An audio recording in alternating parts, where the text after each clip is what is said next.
Something about me, I feel like every time that I'm working a corporate job, I always get the itch to start a project.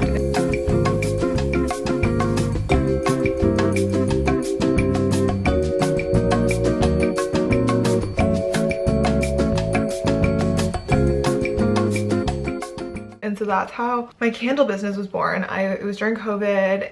I was really working with product at the time a lot, and I was managing the whole development process. And then through doing that, I kind of got inspired to figure out what kind of product I could develop. I was just thinking of a product that could be easy to develop myself or manufacture. And I obviously didn't have a lot of funds at the time. So I was really going off of the money I made working this job, and also from when I wasn't working during COVID, we were getting the CERB payments, so I had some of that saved up. Yeah, I was trying to think about what kind of product I could make myself and also have a lot of control over the manufacturing process. So I landed on candles because we were all living at home at the time and it was COVID, so everyone was at home. I'm more of a creative person at heart, so I was really into designing the labels and the packaging and then coming up with the marketing stories behind the scents.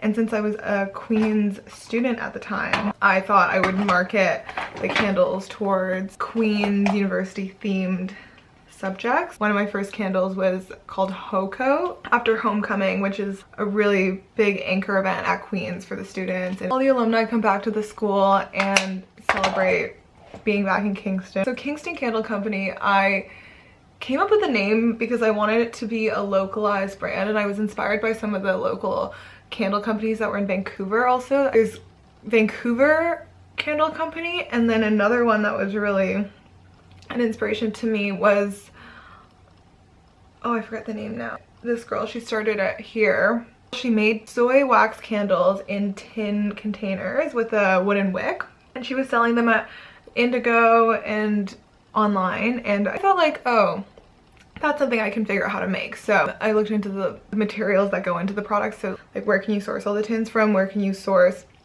the wicks, the wax, all of that. So in a lot of the sourcing that I was doing, I learned how to do when I was working in product development.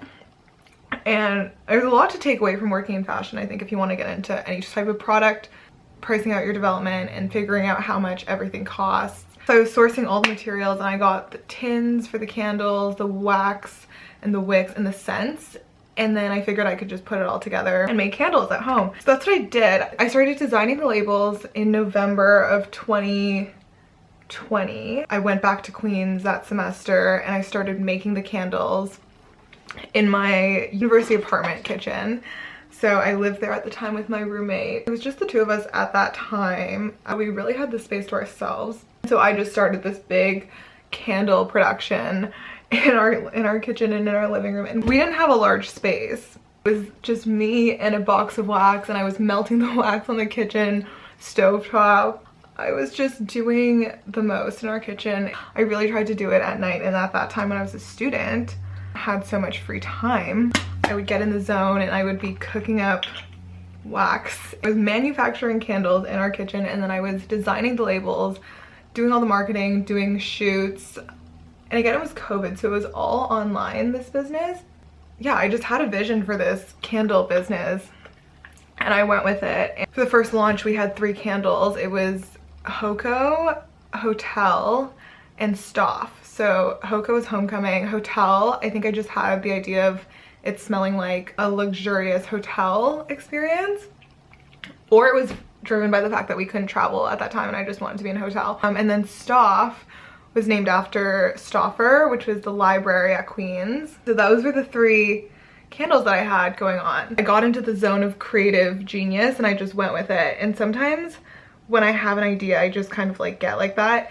I don't always have moments like that. I always have ideas, and I would say 95% of them end up being nothing, and the 5% that do, and I just go full speed ahead with them, they always end up being something crazy or something that I learn from or something that I just gain a lot from. But this was one of these experiences where I had the vision and I just went with it. Put a lot of my time into the creative part, which is the designing of the labels, and then making the candles. That was a really time-consuming process. What I learned from that is that I can't single-handedly manufacture all of this product. There is a cap to what I can do. Next time I have a business idea, it's going to be something that I don't have to physically make myself. Through that, I learned about a lot of the costing for materials, and I have to credit the jobs that I have worked in fashion, like in product development. Those have really been the places that I've learned how to do the right type of manufacturing costing and like making the right margins. And also similar to my painting business, that's when I first learned about margins, and margins are so important when you're running a business. You can have a vision, you can have creative, you can have all these things, you can have the best product, but if you're not focusing on your margins, you're not really going to make a lot of money, because you're spending all your money on other things that don't necessarily matter. And also time. You have to learn where to cut time. Not every creative decision is going to make or break your product, but the time you spend sitting on a creative decision can really hinder your product's potential, because the quicker you go to market, the faster you can make that money back. These are all just like things that I learned through doing it myself, and I love school. I loved going to school. I love my entire experience at school, but I think for me, a lot of my experience has just been from like doing it. Candle making for me was definitely a hobby, and it was a really great way to spend my time because it was full lockdown. Everyone was social distancing. For the most part, all of fourth year, I was really focused on my candle business. I think the marketing aspect is probably my favorite part of creating this business. Any time I get to be creative, I think that's where I really thrive. Love doing that, love designing the labels. I printed the labels, I applied the labels. I did a lot of the physical work that, like, in a bigger company, I think you would outsource those things to labor and manufacturing. That all being said, it was just me. Then I put it online basically, and I started an Instagram, I put it on Facebook. I did targeted ads to Queen's University students. A lot of Queen's student clubs that wanted to do like partnerships where we did like giveaways and stuff like that. So I just really got the word out through doing that. And I think the timing of it being COVID on top of, I was feeling really nostalgic about just being in my fourth year at Queen's in general. So a lot of that nostalgia poured out into the marketing and just the whole feel of homecoming in the Stauffer. And also, given that we weren't even allowed to go to Stauffer at that time because the library was closed. A lot of those kinds of things, I think, culminated in a lot of people being interested in the product.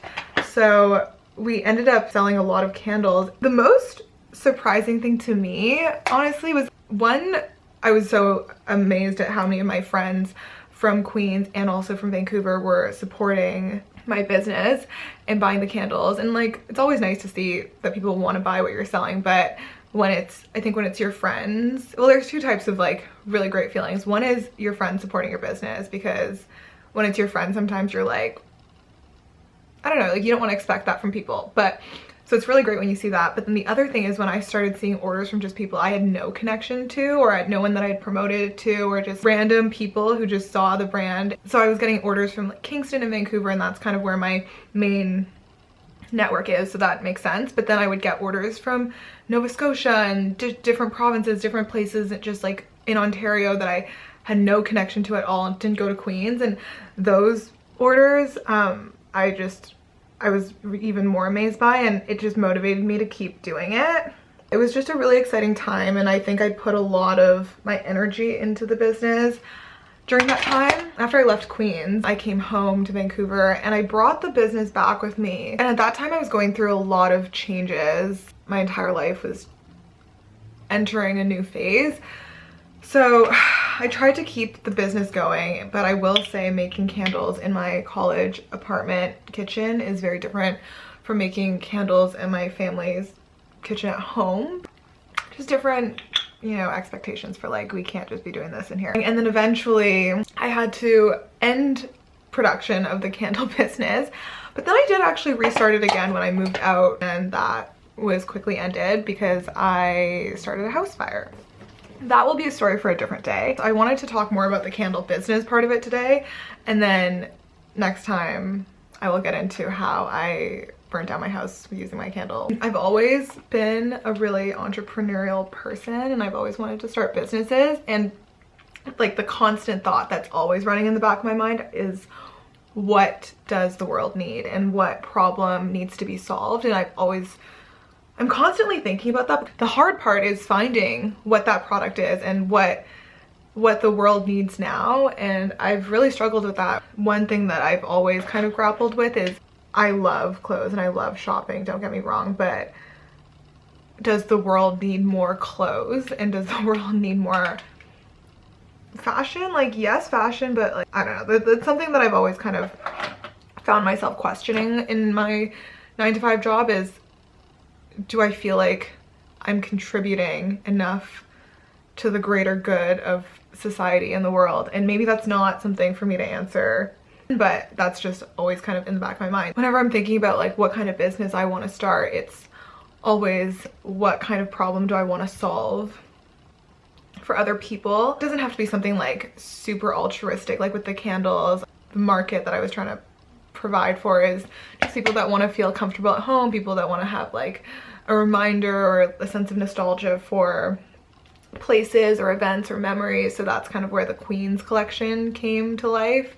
And I also did a second collection of the candles, and it was to do with, actually I did a Christmas collection for the candles, I forgot about that. And then I kind of went a little, I will admit, I went a little too broad, because when I brought the business back to Vancouver, what I kind of struggled with was the fact that I had started in Kingston and I had named it after Kingston and everything was so connected to Kingston and Queens, and to bring it back to Vancouver, I kind of had to figure out if I wanted to do like a complete switch up and make it, now it's a Vancouver candle company, or now it's just like a Canadian candle company, or I think I went too broad there. When I came back to Vancouver, I didn't feel as connected to Vancouver as I did before I moved away, and also like maybe as I do now. But when I first came back to my hometown after going to college, I was feeling really disconnected from it, and I didn't know how to make a product to serve the people here. Also part of the reason why I stopped doing it. In my future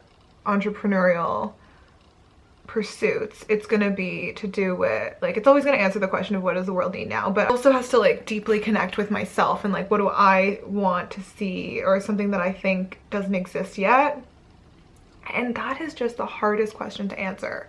I have the marketing skills, I have the business mindset, I've seen enough of how businesses are run from working at large companies, small companies, startup businesses, family businesses. I've seen a lot of, and I'm ready to just kind of like take that on myself and bring something into the world. Even like the businesses that I've started myself. I mean, I did the painting business when I was in first year, and then the candle business when I was in fourth year. Yeah, fourth year. I definitely have the appetite for it. So in telling these stories, I'm kind of reminding myself of like what I'm capable of also, because I've done so much in the past, and I don't want to be just working for somebody's business. So I'm just waiting for the right time and the right product, and for it to really resonate with my own life and have it be something that I can be really passionate about. Because if I'm passionate about something, I can do it all night. I know that I have that in me. So the question really just becomes, what is the thing that's gonna make the most sense for me, margin wise, product fit, and something I can be really connected to. And if it's something that I don't feel passionate about, like, I will have no energy for it. That's the story of my candle business. In the next video about this candle business, I will talk about how I started a house fire, which was not good. It's not funny. It's not funny now either, but we have to laugh about these things, otherwise I'm gonna be traumatized forever. If I were to restart my candle business, I think I would have to outsource the production, but I don't have more information than anyone else on the internet. I just wanted to share my experience with the vlog. That's the story of my candle business. Yeah, now I've gotten ready for work, so I just need to get changed.